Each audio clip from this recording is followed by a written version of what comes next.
isn't any single magical stat that'll vault your favorite team into contention. There's not a, hey, if you're at this level of ERA or this level of OPS or whatever, you're going to be a great team. There's just too much to the game.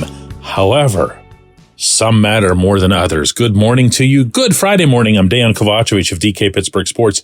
This is Daily Shot of Pirates. It comes your way bright and early every weekday. If you're into football and or hockey, I also offer daily shots of Steelers and Penguins in the same place that you found this. Fangraphs put together a list, and much like the list that I brought up on yesterday's show, it doesn't reflect particularly well on the local franchise. I swear to you, I'm not cherry picking these. These are the ones that are just coming along. The Pirates tend to do badly in these, which shouldn't surprise you considering where they tend to sit in the standings. There is a correlation between statistics and standings. And the Pirates, well, let's just say this one's about as simple as any statistic you'll ever come across in baseball. It's the number of times your guys hit the ball over the fence. That's it. No cutesy acronym, nothing special, just home runs. And the Pirates, in the 2024 season, finished 25th out of Major League Baseball's 30 teams with 160 home runs. The year before, they had 159 home runs. And yes, I'll beat you to the joke that this is what Ben Cherington would call improvement. Although at least this would be accurate, unlike his assessment, now infamous, of the Pirates' winning totals from 2023 and 2024, both being at 76. But hey, that was then, and this is now. So why belabor the past when things are looking up, with management now being really aggressive in search of winning and playoffs and all that other urgency stuff that they'll at least talk about? Well, Fangraphs has a projection system. They call it Steamer just because baseball stat heads have to come up with cutesy names like that to attach to their stats, hoping more people talk about them and make them independently, more famous in that particular world. But I digress. Steamer is here, and Steamer has some information for you. And that is that the Pirates' current lineup, meaning what they would likely put out onto the field if there was a game being played tomorrow, would produce the 29th most home runs in the majors. That's right, because the Marlins would be the only team to produce fewer. No doubt because Miami no longer will have the big bat of Brian De La Cruz to carry the offense. The projections, to read this specifically for you, have the Pirates at 29th, and the Pirates will hit 165 home runs, according to this. Now, again, that would represent quite the leap from 159 to 160 to 165. Oh boy, it's still not going to be anywhere near enough. For some perspective on what this means for anyone who might suggest, well, home runs aren't everything. I mean, you can find other ways to create offense. I would point to the top of this projection list and read off the names of the teams that are up here. Number 1, Yankees. Number 2, Braves. Number 3, Dodgers. Are you getting the picture here? The teams that are up here are the ones that have offense. They pay for the offense. They get the offense. With very few exceptions, they're up there in payroll, or they have extenuating circumstances like the Reds, for example, are 9th because they play in Great American Bandbox, and the Rockies are at 12th, even though they're just terrible at everything else offensively because they play a mile up in the altitude. The Pirates are sitting way down there near the bottom. And the other teams who are way down there near the bottom or at the bottom are, well, the 27th team is the White Sox. The 28th is the Nationals. 29th is Pirates. 30th is Marlins. Those are 4 of the worst teams in baseball. And, they don't hit home runs. So again, is it an exact correlation? Is it something that you can take to the bank? No, because the Tigers are the next highest team down at that bottom, and the Tigers had themselves a fun year and made the playoffs. They also didn't go anywhere. They ran into Cleveland and stopped there. So who's going to hit these home runs? Well, let's presume that it's even 165 that the Pirates get, because I'm not envisioning that. Think of it this way. The Pirates had 3 players who topped 20 home runs, a pretty modest total. Brian Reynolds, O'Neal Cruz, Andrew McCutchen. Now, it is really, really cool that Kutch got all those home runs at his age. And I have a personal policy against ever doubting Kutch. However, ... you can go ahead and fill that blank in. If he were to, hit 20 again, it would be really even more awesome. Let's just put it that way. So let's say you can count on Reynolds, you can count on Cruz. I think that's fair. Kutch will come up with his share. Joey Bart could hit a few. Why shouldn't he hit some? I think he could get into the teens. Brian Hayes, everything depends on his health. And even when he's been at full health, when he's been on tears, he hasn't really been the launch angle type to have his hard contact result in home runs. Most of Key's really, really hard hit balls, whenever he's on, tend to stay in the yard. Where else? Who else? Who's going to do this? Nick Gonzalez has some power, but he also has gone pretty long stretches without hitting home runs, again, even when he's done well.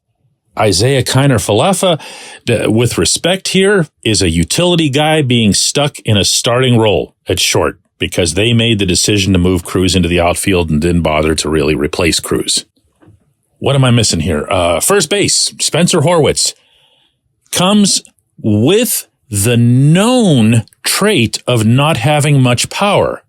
He's 27. He's not a kid. He's not about to add it.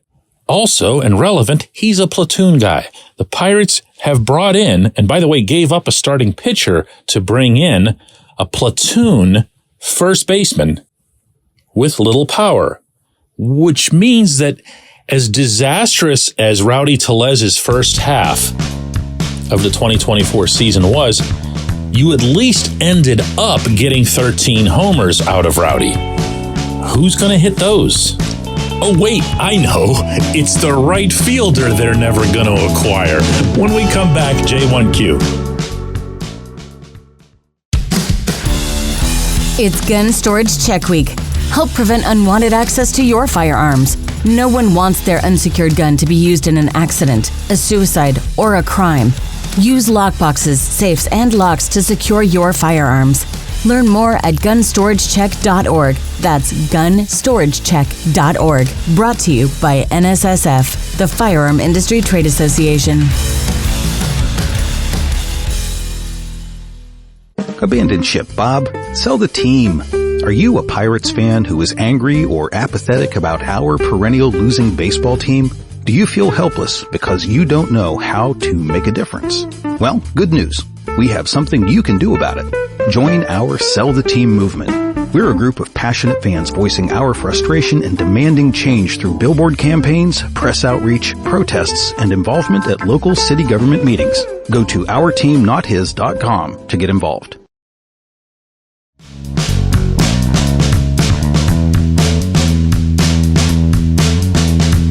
Today's J1Q comes from Rob, who says, DK, I totally respect that your job doesn't involve going to an interview session or a press conference to bear the fans' grievances. However, in a general sense, what would happen if you presented the FWAR numbers on the Pirates' past 10 drafts that you referenced in the Thursday Daily Shot to Ben Cherington and asked for his response or defense of his talent acquisition and development? You know, the sort of thing that Bob Nutting and Travis Williams should be doing.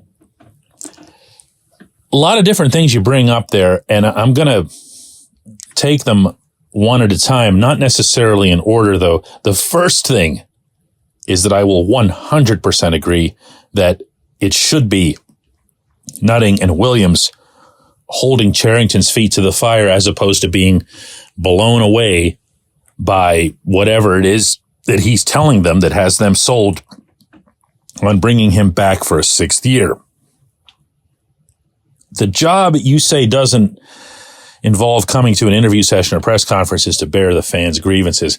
You're right. However, there are things that come up that are so unpopular with the fans that I'll ask them for that reason, not on behalf of anybody, but just because it's become a thing in the Pirates world. The fans are part of the Pirates world.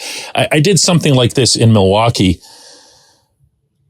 and I think it was in the middle of last season. You might remember it, where I asked Derek Shelton in the dugout before the game why he was putting out Sunday lineups, in essence, as what they're just commonly called, meaning not his best lineup for the last game of a home series, and then putting those guys out at the beginning of a road game whenever fans are paying to see these players in Pittsburgh.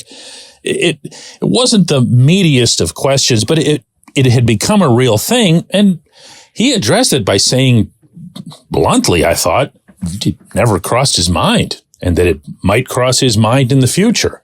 And you could tell over the course of the season that it did. So I don't say that I don't ever do something like that.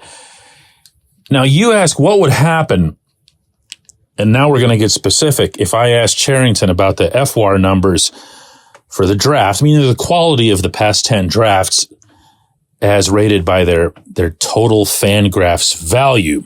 That was the topic of yesterday's show.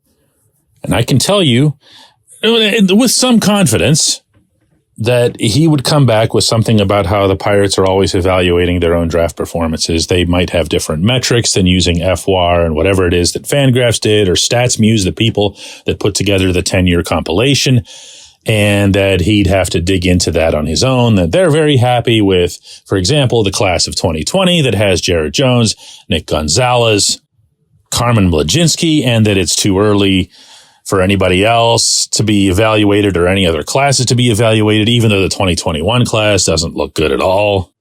He wouldn't say that part. I'm saying that part.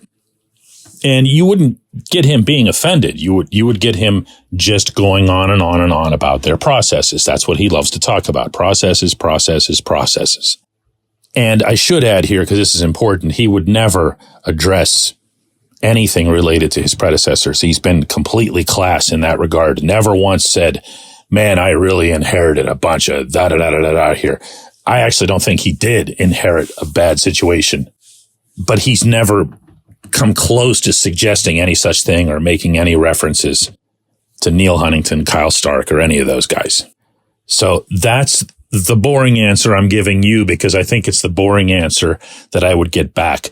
This study that I referenced yesterday, and then the follow-up compilation of it over a 10-year period, is not the kind of thing you would take to a GM, since that's what you're asking me, because it's not really very definitive.